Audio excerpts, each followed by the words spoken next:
တင်မင်းအစ်စ်ဖြစ်လာဖို့ကြိုးစားနေတဲ့အီချီကိုအပိုင်းဆက်ရှိရဲ့အစမှာတော့အီချီကိုကចောင်းစားကိုလည်းစိတ်မဝင်စားတော့ပဲယူကီယာမရှိတော့တဲ့သူ့ရဲ့ဘဝဟာတခုခုလိုအပ်နေတယ်လို့ခံစားနေရပါတယ်။ဒါအပြင်သူကလွှဲပြီးကျန်တဲ့သူတွေဟာယူကီယာကိုလုံးဝမမိကြတော့ပဲသူတို့ရဲ့ဘဝတွေကိုယူကီယာတစ်ခါမှရောက်မလာခဲ့ဘူးသူလိုပါပဲ။ဒီအချိန်နွေရာသီရောက်လာတဲ့ကြောင့်အားလုံးကလည်းចောင်းပေးရမှာခီးသွားဖို့ပြင်ဆင်နေကြပါတယ်။ဒါပေမဲ့ចောင်းစင်းချိန်မှာတော့ဆန်အောင်မလေးကတော့ယူကီယာကိုတတိရောက်သွားခဲ့ပြီးဘယ်ရောက်သွားလဲလို့မေးလိုက်ပါတယ်။ရင်းမရတော့အစုံအီချီကိုလည်းအပြစ်မှန်အားလုံးကိုဆန်အောင်မလေးကိုပြောပြလိုက်ပြီးတကယ်တော့ဆန်အောင်မလေးကသူ့ရဲ့အကိုနဲ့ကိစ္စပြီးခဲ့တဲ့ကဒါတွေအားလုံးကိုသိနေကြတာဖြစ်ပါတယ်။ယူကီယာအကြောင်းကိုပြန်ပြောနေလွမ်းမိသွားတဲ့အီချီကိုကယူကီယာဒီကဘာမှာတရှိခဲ့တာကြောင့်သူ့ကိုတောက်ခဲ့ရမယ်ဆိုတဲ့ဆုံးဖြတ်ချက်ကပိုခိုင်မာလာခဲ့ပါတယ်။ဒီအချိန်တစ်ဖက်ကဝင်းကြီးလောကမှာတော့ဆန်နီတင်မင်းရန်ဂျီဟာအချုပ်ခံထားရတဲ့ယူကီယာစီကိုရောက်နေခဲ့ပါတယ်။တကယ်တော့ယူကီယာနဲ့ဆန်နီတင်မင်းတို့ဟာတယောက်နဲ့တယောက်တိတ်ကိုခင်မင်ကြတဲ့သူတွေပါ။ဆန်နီတင်မင်းကတော့ယူကီယာကိုစိတ်မပူဖို့နဲ့ယူကီယာရဲ့အကိုဗျာကူရာဟာအခုချိန်သူ့ရဲ့ညီမရဲ့အပြစ်ကိုရှော့ပေးဖို့တောင်းဆိုလိမ့်မယ်လို့ယုံကြည်နေပါတယ်။ဒါပေမဲ့ယူကီယာကတော့အကိုဖြစ်သူရဲ့အကြောင်းကိုတေချာသိတာကြောင့်သူ့အကိုဟာသူ့ကိုတေချာပေါက်တတ်မှဖြစ်ကြောင်းပြန်ပြောလိုက်ပါတယ်။တကယ်တော့ဗျာကူရာဟာငယ်စဉ်ကတည်းကယူကီယာကိုလုံးဝမချစ်ပဲညီမတယောက်လိုမျိုးတောင်သဘောမထားခဲ့ပါဘူး။ဒီအချိန်လူလောကမှာတော့အီချီကိုဟာဥရဟာရာဆိုင်ကိုရောက်လာခဲ့ပြီးသူမြင်လိုက်ရတာကတော့ဆိုင်အောက်ခြေကလေ့ကျင့်ရင်ဝင်ကြီးပဲဖြစ်ပါတယ်။အီချီကိုကတော့လေ့ကျင့်ရင်ဆင်းဖို့အစင်သစ်ဖြစ်နေခဲ့တာကြောင့်ဆိုင်ပိုင်ရှင်ကလည်းအီချီကိုရဲ့ဝင်းကြီးကိုထုတ်လိုက်ပါတယ်။အီချီကိုရဲ့ပုံမှန်တင်မင်းဝင်းကြီးနဲ့မတူတာဟာအခုရိုးရိုးဝင်းကြီးကဘာစွမ်းမှမရှိတာပါ။အီချီကိုရဲ့ပထမဆုံးသင်ခန်းစာကတော့ကောင်မလေးကိုအနိုင်ယူဖို့ဖြစ်ပြီးအီချီကိုကတော့ဒါဟာအရန်လွယ်တယ်လို့ထင်နေခဲ့ပါတယ်။ဒါပေမဲ့ကလေးမရဲ့လက်သီးတစ်ချက်ကြောင့်လွန်သွားခဲ့ပြီးနောက်မှာတော့အထင်မသေးရတော့ပါဘူး။အကာအကွယ်တွေဝတ်ပြီးတကွင်းလုံးနှံ့အောင်ပပီးနေရတော့ပါပဲ။ Help me! Help me! ဒါပေမဲ့အီချီကိုကရုတ်တရက်သူ့ရဲ့အမြန်နှုံးကိုသတိထားမိသွားပြီးထွက်ပြေးနေတာကိုရပ်လိုက်ပါတယ်။သူဟာချက်ချင်းပဲကောင်မလေးကိုပြန်တိုက်ဖို့ဆုံးဖြတ်လိုက်ပါတယ်။ဒီအချိန်မှာပဲသူ့ရဲ့လက်သီးနဲ့ကောင်မလေးကိုဒဏ်ရာသွားခဲ့ပြီးမြဲချက်ချင်းပဲပြန်အကန်ခံလိုက်ရပါတယ်။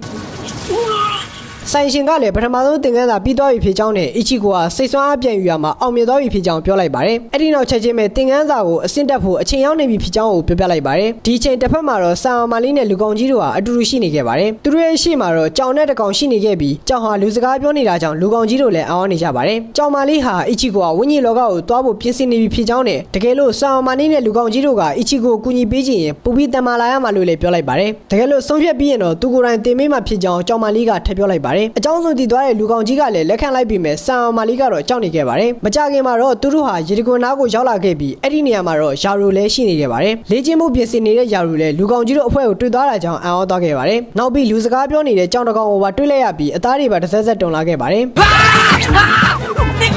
ကြောင်မလေးကလည်းကြောင်တော်နေမလို့ဖို့ယာရုကိုပြောလိုက်ရင်အီချီကိုကမကြခင်မှာဝင်းကြီးလောကကိုတွားတော့မှဖြစ်ကြောင်းရှင်းပြလိုက်ပါတယ်။ယူကီယာကိုတောက်ခဲ့ရမယ့်ခရီးလမ်းဟာအန်ဒီရဲ့အရန်များတာကြောင့်အားလုံးကဝိုင်းကူညီကြဖို့တိုင်ပင်နေကြပါတယ်။ဒါပေမဲ့ယာရုကတော့ညင်းလိုက်ပြီးဒါဟာသူကိစ္စမဟုတ်ကြောင်းပြန်ပြောလိုက်ပါတယ်။ဆန်အောင်မလေးကတော့သူလည်းဒီဖြစ်ပျက်တွေကိုကြောက်လန့်နေခဲ့ပေမဲ့စမ်းကြည့်တဲ့နယ်လို့ပြောရင်ထွက်သွားခဲ့ပါတယ်။တကယ်တော့ယာရုဒီလိုညင်းလိုက်ရတာဟာသူ့ရဲ့လေ့ကျင့်ရေးကိုဘသူ့ကိုမှမမြင်စေချင်လို့ပါပဲ။ဒီချိန်တစ်ဖက်မှာတော့အီချီကိုရဲ့ကံကြမ္မာတန်ကျိုးကပြတ်သွားခဲ့တာကြောင့်တက်ရှိခန္ဓာကိုယ်စီကိုပြန်သွားလို့မရတော့ပါဘူး။အီချီကိုမှာရွေးချယ်စရာနှစ်ခုပဲရှိပြီးပထမတစ်ခုကတော့တင်မင်းဖြစ်လာရမှာဖြစ်ပြီးနောက်တစ်မျိုးကတော့မကောင်းဆိုးဝါးဖြစ်လာရမှာပါအဲ့ဒီနောက်ဆိုင်မရှင်လည်းအီချီကိုလက်ပဲညိုတုတ်မြေချင်းထဲကိုပြစ်ချလိုက်ပါတယ်အီချီကိုက3ရက်အတွင်းတွန်းကနေပြန်တက်လာနိုင်ရင်တင်မင်းတစ်ပါးဖြစ်လာမှာဖြစ်ပြီးတကယ်လို့အချိန်မီတက်မလာရင်တော့အသက်ခံရမှာပါအပိုင်း18လေးကတော့ဒီမှာပဲပြီးဆုံးသွားခဲ့ပါတယ်တင်မင်းအစ်စ်ဖြစ်လာတဲ့အီချီကိုအပိုင်း19ရဲ့အစမှာတော့ဝင်းကြီးလောကကိုရောက်နေတဲ့ယူကီယာပြည့်တဲ့ချခံလိုက်ရပါပြီယူကီယာရဲ့အပြစ်ကအရန်ကြီးတာကြောင့်25ရက်အတွင်းမှာတည်တံပေးခံရတော့မှာပါဗျာခူရာကတော့သူ့ညီမအတွက်စိတ်မကောင်းလုံးဝမဖြစ်တဲ့အပြင်ကျိုးစင်မှာပြန်တွေ့မယ်ဆိုပြီးတော့နှုတ်ဆက်သွားခဲ့ပါတယ်ဒီချိန်ဆာမာလီတို့ကလည်းအစွမ်းကုန်လေ့ကျင့်နေကြပေမဲ့တိုးတက်မလာတာကြောင့်ကြောင်မာလီကလည်းစိတ်ညစ်နေပါတယ်တကယ်လို့မတန်မာလာဘူးဆိုရင်ဝင်းကြီးလောကကိုရောက်တဲ့အခါခွေးတစ်ကောင်လိုတရားမှဖြစ်ကြောင်းလည်းပြောလိုက်ပါတယ်နောက်ပြီးအရင်တစ်ခေါက်ကစွမ်းအားတွေပေါ်လာရတဲ့အကြောင်းရင်းကကိုချစ်တဲ့သူတွေကိုကာကွယ်ဖို့ဖြစ်ပြီးအခုလည်းဒီချိန်ကိုပြန်စဉ်းစားပြီးစွမ်းအားသုံးကြည့်ဖို့အကြံပေးလိုက်ပါတယ်ဒါကိုကြားလိုက်တဲ့လူကောင်ကြီးကတော့လုံးဝသဘောမပေါက်ပဲပောက်ကရတွေရှောက်တွေးမိသွားပါတယ်ဒါပေမဲ့တစ်ဖက်ကဆာမာလီကတော့ကြောင်မာလီပြောတာကိုသဘောပေါက်သွားခဲ့ပြီးရုတ်တရက်ခေါင်းကလေးဟာအယောင်တွေတောက်လာခဲ့ပါတယ်အဲ့ဒီနောက်လက်တငယ်6ထွက်ပေါ်လာခဲ့ပြီးထုံးစံအတိုင်းစိတ်မရှိတဲ့တာဆူပါကီကတော့အနေရမရှိပဲသူတို့ကိုစင့်ခေါ်တဲ့အတွက်ဆာမာလီကိုအပြစ်တင်နေခဲ့ပါတယ်ကြောင်မာလီကလည်းဆာမာလီဟာသူ့ပိုင်တဲ့အစွမ်းအားကိုအသားကြောင့်ကြိုးစားရမှာဖြစ်ကြောင်းမှတ်ချက်ပေးလိုက်ပါတယ်ဒီအချိန်မြေတွင်းထဲကအီချီကိုကတော့တော်တော်လေးကိုအခက်အခဲကြုံနေရပါတယ်လက်ကိုကျိုးထုတ်ထားတာကြောင့်မြေတွင်းဘော်ကိုခြေထောက်နဲ့ပြစ်တက်လိုက်ပေမဲ့ပြန်ပြူကြတာပါပဲဒါကိုမြင်လိုက်ရတဲ့တွန်းဝါကကလေးတွေကလည်းအီချီကိုရဲ့ညံမရှိတဲ့လောက်ရက်ကိုလှောင်ရလိုက်ပါတယ်အဲ့ဒီနောက်အီချီကိုဘိုက်ဆနေပြီလားလို့လှမ်းမိလိုက်ပြီးအီချီကိုကတော့ဝင်းကြီးဖြစ်နေတာကြောင့်ဘိုက်မဆာကြောင်းပြောလိုက်ပါတယ်ဒါပေမဲ့ကလေးတွေကတော့တကယ်လို့ဘိုက်ဆလာရင်အီချီကိုကဟော်လိုဖြစ်သွားမှာဖြစ်ကြောင်းအော်ပြောလိုက်ပါတယ်တကယ်လို့ရေဆိုင်ရေတော့ဆိုပြီးကလေးနှစ်ယောက်ဟာဒရွေးထွေးချလိုက်ပါတယ်ခွေးငါကဲရောဘာဖနာကလေး မင်းလူသားစားပြီ ဒီလိုနဲ့အချိန်တစ်ခုကြာလာတဲ့အထိအီချီကိုကတွင်းထဲကနေလုံးဝတက်မလာနိုင်သေးပါဘူးတွင်းထဲကျနေတာကြောင့်အချိန်ကလည်းဘလောက်ကုန်သွားမှမသိသေးပါဘူးဒီအချိန်ကောင်လေးကတွင်းထဲကိုဆင်းလာခဲ့ပြီးအီချီကိုစားဖို့အစားအစာတွေယူလာပေးပါတယ်ဒါပေမဲ့အီချီကိုကတော့သူဟာဘိုင်းမဆာကြောင်းနဲ့ဟော်လိုပုံစံပြောင်းသွားမှမဟုတ်ကြောင်းပြောရင်သူ့ရဲ့နည်းနည်းကြံနေသေးတဲ့တန်ကြိုးကိုပြလိုက်ပါတယ်ကလေးကလည်းတကယ်တော့အချိန်3ရက်ကုန်သွားပြီဖြစ်ကြောင်းနဲ့အီချီကိုကမကြခင်မှာဟော်လိုဖြစ်သွားတော့မှဖြစ်ကြောင်းပွပွလင်းလင်းပြလိုက်ပါတယ်ဒီချိန်မှာပဲတက်တဲ့ဆန်ဆန်အီချီကိုကဟော်လိုပုံစံကိုစပြောင်းလာခဲ့ပါတယ်ဒါကိုတွေ့လိုက်ရတဲ့ကောင်မလေးကဟော်လိုပြောင်းနေတဲ့အီချီကိုတက်ပြစ်ဖို့ပြင်လိုက်ပါတယ်ဒါပေမဲ့ဆိုင်မိုင်ရှင်ကတော့တားလိုက်ပြီးအီချီကိုခဏစောင့်ကြည့်ဖို့အကြံပေးလိုက်ပါတယ်တကယ်တော့အီချီကိုကဟော်လိုဖြစ်နေပေမဲ့သူ့ရဲ့ခန္ဓာကိုယ်ကတော့ဒါကိုတောက်ခံနေခဲ့ပါတယ်ဒီအချိန်အီချီကိုကတော့သူ့ရဲ့အတွေ့အထဲမှာမျောနေခဲ့ပါတယ်ဒါပေမဲ့ရုတ်တရက်သူ့ရဲ့နာမည်ခေါ်တန်ကြားလိုက်ပြီးလှည့်ကြည့်လိုက်တော့ဝစ်စုံအနေနဲ့လူတစ်ယောက်ကိုတွေ့လိုက်ပါတယ်အဲ့ဒီလူကသူဟာအီချီကိုရဲ့အပေါ်မှာအကောင်းဆုံးလူတစ်ယောက်ဖြစ်ပေမဲ့အီချီကိုကတော့သူ့ကိုမှတ်မိတဲ့အတွက်စိတ်မကောင်းဖြစ်နေခဲ့ပါတယ်ဒီအချိန်အီချီကိုကသူထိုင်နေတဲ့နေရာကိုသတိထားမိသွားပြီးချက်ချင်းပဲတိုက်ပေါ်ကနေစောက်တော့ပြုတ်ကျသွားခဲ့ပါတယ်အဲ့ဒီလူကလည်းဘေးနာကတ်လိုက်လာပြီးတင်မင်းနဲ့ဟာတေချင်းကိုထိန်းချုပ်ပြီးတော့အီချီကိုမှငကိုကလေးကတင်မင်းဆွမ်းရှိနေကြောင်းလည်းပြောပြလိုက်ပါတယ်ဒါဟာယူကီယာစီကတင်မင်းအဆွမ်းမဟုတ်ပဲအီချီကိုမှလည်းရှိပြီးသားဖြစ်နေကြတာပါဒါကိုရှာတွေ့ရင်အီချီကိုကတင်မင်းအစ်ကိုဖြစ်လာနိုင်ပြီးတော့ကံမကောင်းတာကအခုတော့အီချီကိုရဲ့အတွေ့အကြုံဟာပျက်စီးနေခဲ့ပါပြီ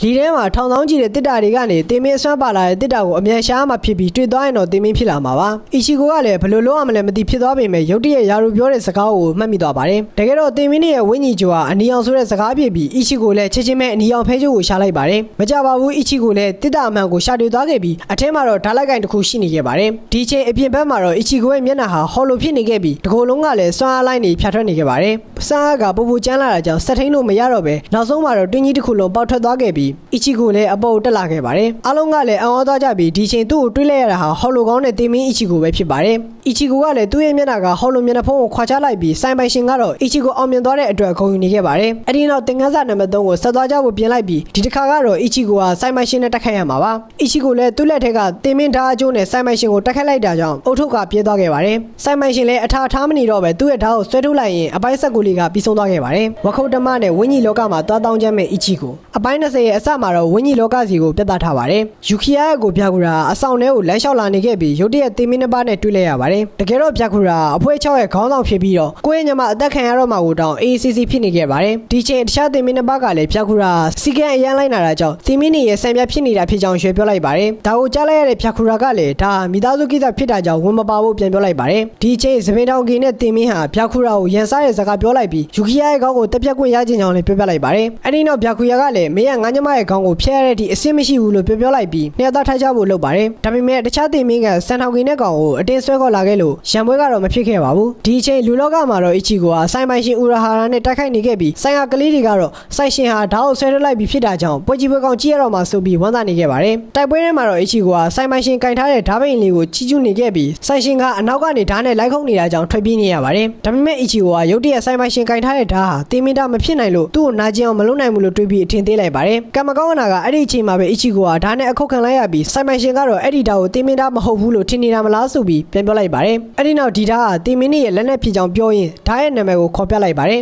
စိုင်ရှင်ရဲ့ဓာတ်ဟာချက်ချင်းပဲပုံစံပြောင်းသွားခဲ့ပြီးအီချီကိုကတော့ဒီဖြစ်ပျက်ကိုကြည့်ပြီးအောင်းနေပါတယ်ဒါပေမဲ့သူ့ရဲ့အတွင်းထဲမှာတော့ဓာတ်ရဲ့နာမည်တွေကြောင့်ရှုပ်ထွေးနေခဲ့ပြီးအရင်ကဆန်နီတင်မင်းကြောင့်အီချီကိုကသူ့ရဲ့ဓာတ်နာမည်ကိုတော့မသိလို့လောင်ပြန်ခံရတဲ့အချိန်ကိုပြန်သတိရသွားခဲ့ပါတယ်ဒီအချိန်စိုင်ပိုင်ရှင်ကလည်းတင်မင်းလက်နဲ့တွေဟာနာမည်တွေရှိကြောင်းပြောရင်အီချီကိုထက်တက်ခတ်လိုက်ပါတယ်အဲ့ဒီနောက်ချက်ချင်းပဲအီချီကိုရဲ့ဓာတ်အကျိုးကိုထက်ချိုးပစ်လိုက်ပြီးစိုင်ပိုင်ရှင်ဟာအီချီကိုသူ့ရဲ့ဓာတ်အဆုပ်နဲ့တိုင်ရင်တက်ပြစ်မယ်လို့ထပ်ပြောလိုက်ပါတယ်ဒါကိုကြားလိုက်တဲ့အီချီကိုလည်းကြောက်လန့်သွားခဲ့ပြီးထွက်ပြေးပါတော့တယ်ဒါပေမဲ့ထွက်ပြေးနေတဲ့အီချီကိုကသူ့ကိုသူအသုံးမကျဘူးဆိုတဲ့အတွေ့ဝင်လာခဲ့ပြီးရုတ်တရက်အတန်တန်ကိုကြားလိုက်ရပါတယ်ဒီအချိန်သူတွေ့လိုက်ရတာဟာဝစ်စုံနဲ့လူကြီးဖြစ်ပြီးအဲ့ဒီလူဟာအီချီကိုထပ်ပြီးထွက်မပြေးဖို့နဲ့သူ့ရဲ့နာမည်ကိုခေါ်လိုက်ဖို့ပြောနေရပါတယ်။အဲ့ဒီနောက်အီချီကိုကချက်ချင်းပဲစွမ်းအားတွေကိုစုလိုက်ပြီးနာမည်တစ်ခုကိုခေါ်လိုက်ပါတယ်။ဒီချိန်အီချီကိုရဲ့တင်မင်းတာဟာပြန်ကောင်းလာခဲ့ပြီးအရင်ကနဲ့မတူတာကဒီတစ်ခါပိုကြီးတဲ့ဝက်ခုတ်တမကြီးဖြစ်နေခဲ့တာပါ။ဒီချိန်အီချီကိုကသူ့ကိုရှော့မတက်ဖို့စိုင်မိုင်ရှင်ကိုပြောလိုက်ပြီးသူ့ရဲ့ခုတ်ချက်ကိုရှောင်ဖို့တတိပေးလိုက်ပါတယ်။အီချီကိုလည်းချက်ချင်းဝက်ခုတ်တမကြီးနဲ့ခုတ်ချက်ပစ်လိုက်တာကြောင့်စိုင်မိုင်ရှင်လည်းကားလိုက်ရပါတယ်။ဒါပေမဲ့သူ့ရဲ့အုတ်ထုတ်ကတော့စုပ်ပြတ်သွားခဲ့ပြီးဒါကအီချီကိုစောင်းမန်းအောင်သွားပြီဆိုတဲ့အတိတ်ပဲပါပဲ။တစ်ဖက်မှာတော့ယာရူကလည်းတယောက်တည်းလေ့ကျင့်နေခဲ့ပြီးလူကောင်ကြီးကလည်း သူ့ရဲ့အစွမ်းတွေကိုရလာခဲ့ပါပြီဒီချိန်ရောက်ွက်ထဲမှာတော့လူအလုံးဟာမိဘပွဲတော်အတွက်စိတ်လှရှားနေခဲ့ပြီးအီချီကိုရဲ့အဖေကတော့ဒီထဲမှာကလေးဖို့ဖြစ်နေခဲ့ပါတယ်ဒါပေမဲ့ဆန်မာလီကတော့မြေကမ်းဘေးကိုရောက်နေခဲ့ပြီးသူ့ကိုယ်ကိုတတိယလွမ်းနေခဲ့ပါတယ်ဒီလိုနဲ့ညဘက်ချိန်ထားတဲ့အချိန်ရောက်လာတဲ့အခါမှာတော့အီချီကိုဟာအိမ်ထဲကနေခိုးထွက်လာခဲ့ပေမဲ့သူ့အဖေကတော့သူ့ကိုမိသွားခဲ့ပါတယ်ဒါပေမဲ့အီချီကိုရဲ့အဖေကလုံးဝမတားပဲအပြင်ထွက်ဆောင်ထားဖို့ဆိုပြီးအဆောင်တစ်ခုပေးလိုက်ပါတယ်အဲ့ဒီနောက်မှာတော့အီချီကိုလည်းဥရာဟာရာဆိုင်ကိုရောက်လာခဲ့ပြီးလူကောင်ကြီးဆန်မာလီတို့ကိုတွေးလိုက်ရတာကြောင့်အံ့ဩသွားခဲ့ပါတယ်ဒါ့အပြင်ယာရူကလည်းရောက်လာခဲ့ပြီးအားလုံးကလည်းယူကီယာကိုကယ်ဖို့ဆုံးဖြတ်ထားခဲ့တာပါအဲ့ဒီနောက်သူတို့အဖွဲ့လည်းအီချီကိုလေ့ကျင့်ခဲ့တဲ့မြောက်ကျွန်းကြီးကိုရောက်သွားခဲ့ပြီးကဘာကူတကားကိုတွေးလိုက်ရပါတယ် Wait a minute. ဒါပေမဲ့ဒီတကားကိုဝင်းကြီးတွေကပဲဝင်လို့ရတာဖြစ်ပြီးလူအတွက်ဆိုရင်အချိန်4မိနစ်ပဲရမှာပါဒါကိုကြားလိုက်ရတဲ့အားလုံးကဆုံးရင်သွားခဲ့ပေမဲ့ယူကီယာကိုကယ်ဖို့ဆုံးဖြတ်ထားတာကြောင့်တကားတွေပြင်းဝင်သွားကြရင် Blade Season 1လေးကပြီးဆုံးသွားခဲ့ပါတယ်နောက် season တွေထပ်တင်ပေးရမလားနဲ့ Channel Enemy ပြောင်းတင်ပေးရမလားဆိုတာကိုလည်း comment မှာမှန်သွားပေးခဲ့ပါအောင်နော်အဆုံးထိကြည့်ပေးခဲ့တဲ့အတွက်အားလုံးကိုကျေးဇူးတင်ပါတယ်